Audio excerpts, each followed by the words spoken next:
आपका जो घर है वह घर आपको ही बना रही है। उस घर से ही आपके जीवन का निर्माण होना है, उस घर से आपके बच्चों का जीवन का निर्माण होना है, उसी घर से समाज का निर्माण होना है। आपके घर को संभालो आप, उसको पवित्र बनाओ आप, उस घर को तीर्थ बनाओ आप। फिर देखो भगवान आपके घर पर रहेंगे, भगवान आपके द्वार पर रहेंगे। ऐसी निर्मलता, ऐसी पवित्रता हो तो या सुखा कारणे देव वेड़ावला, वैकुंठ सोड़ो निसंत सदनी रायला। वो परमात्मा भी जब देखता है कि कोई संत,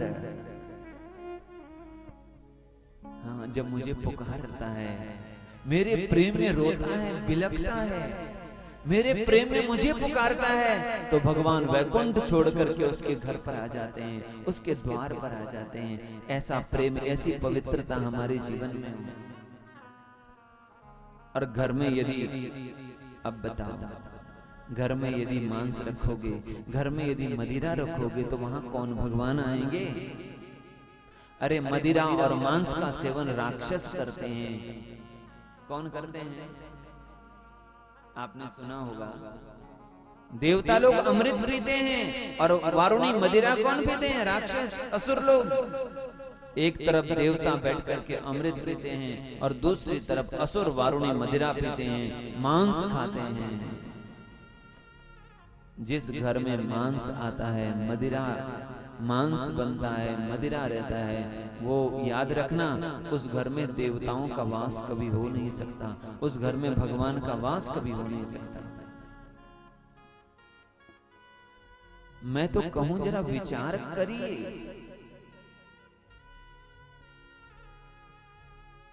कोई मर जाए, शमशान में ले जाते हो, मृत शरीर को हाथ लग गया तो आप घर पे आकर के पहले स्नान करते हो।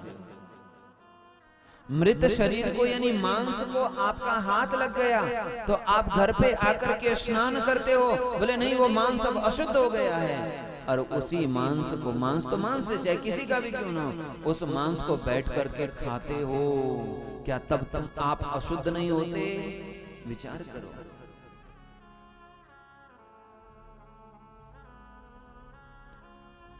जिस घर में मांस और मदिरा रहता है, उस घर में देव पूजा की गई देव पूजा भी सफल नहीं होती। आप पूजा पाठ भी कराओ, वो पूजा पाठ सफल नहीं होता। उस घर में प्रेत आदि ही निवास करते हैं। बोलो वृंदावन बिहारी लाल की। हाँ, मैं नैनबाग की बात नहीं कर रहा हूँ, नैनबाग में तो सब नहीं होता होगा या नहीं होता है। और मैं देख रहा हूँ काफी परिवर्तन हो गया, काफी परिवर्तन, समाज बहुत बदल गया है। और इस 10-12 सालों में हमने देखा बहुत कुछ बदल गया है। और इस परिवर्तन में सबसे बड़ी भूमिका निभाई है माताओं ने, सबसे बड़ी भूमिका निभाई। क्यों? गृहिणी गृह उच्यते। घर किसको कहते हैं? बोले गृहिणी को। पुरुष को घर नहीं कहते, गृहिणी को घर कहते हैं। यदि घर की मां का जीवन यदि पवित्र होगा तो घर अपने आप पवित्र हो